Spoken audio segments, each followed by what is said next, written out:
Welcome to episode 5, Drawing Forests.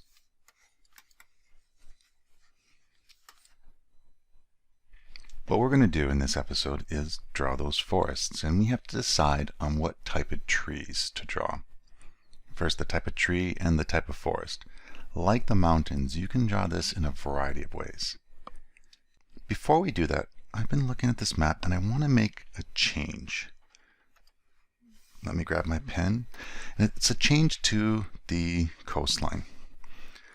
I want to emphasize this area down here a little bit better.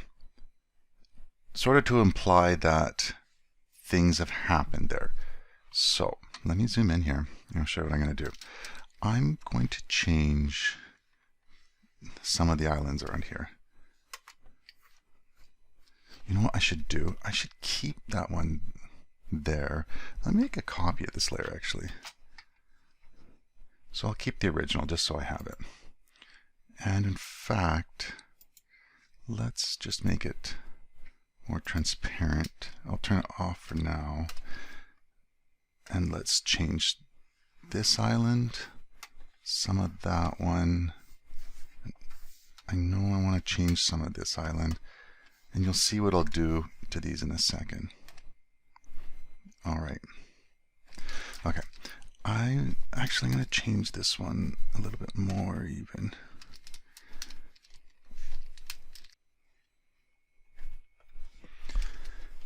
I really want to emphasize this area more.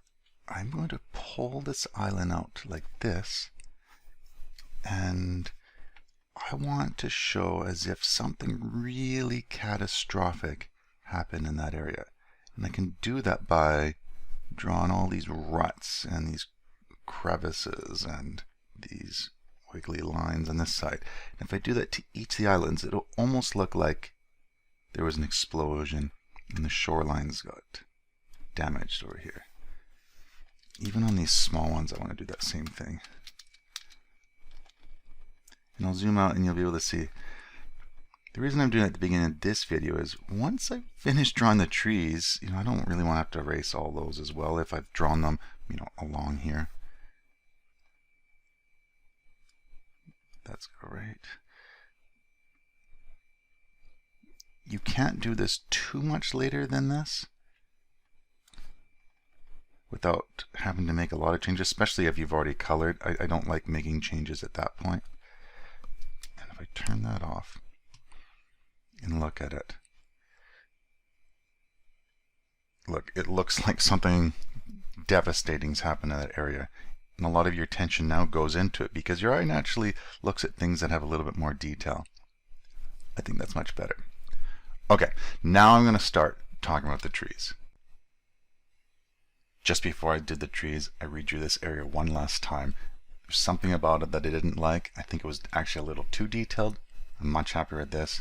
Okay, now let's get into the trees. With the forests, I have to determine two things.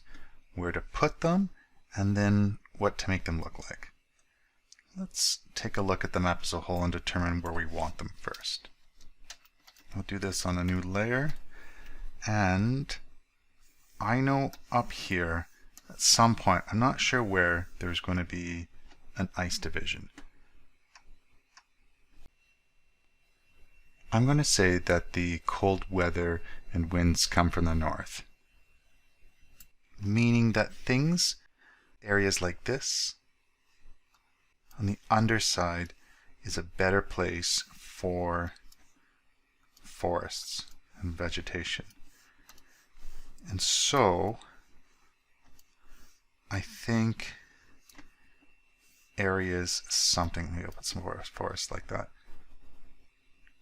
Yeah, those are the areas I'm going to draw the forest.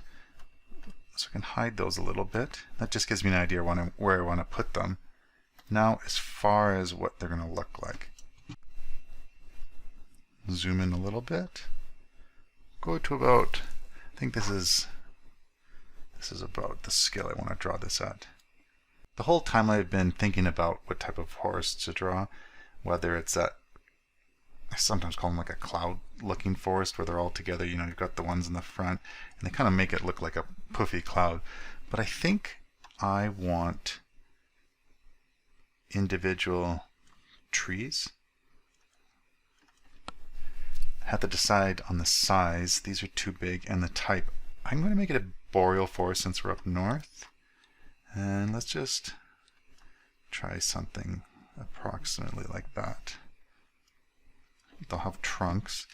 Some of them will overlap. I don't like how that one overlapped, but they'll do something like that.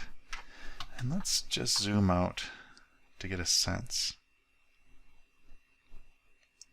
You know what? I think that's going to work. All right, I'll speed through this and I'll talk through it while I'm drawing it.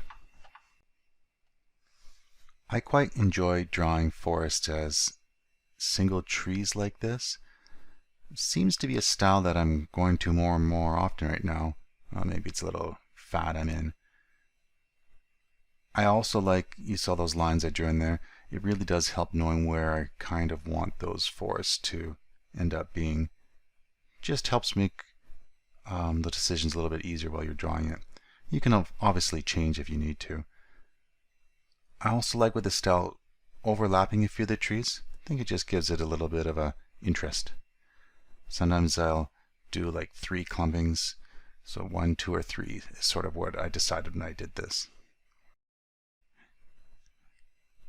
I also thought it made sense the way I was drawing the forest, where maybe the cold weather comes from the top and maybe from the south you'll get a little bit more moderate weather, and when it hits the mountains the rain forms there, and it's just a more optimal place for the trees. That's just how I thought about it.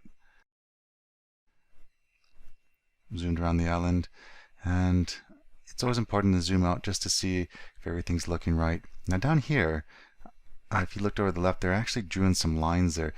I know I want a river there, I'm just not exactly sure, so I just sketched it out a little bit. I did know that I wanted more forests in the south, and this is something I might go back to later in the details phase, where I add in some more trees or take out some. It just depends. You can see I'm working around some of those lines there because I think I want the river to run something like that. Again, I can change it if I need to.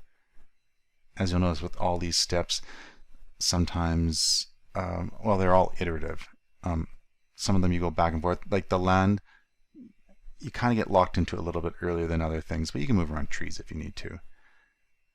Now here's where I just added in all the trunks to the trees.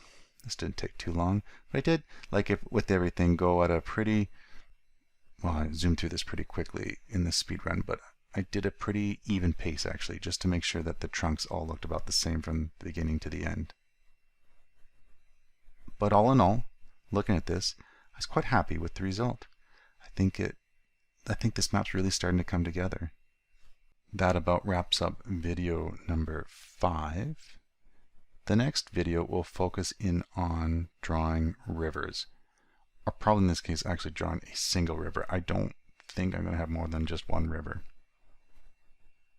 Alright, I cannot wait to start the next video. Okay, see you soon.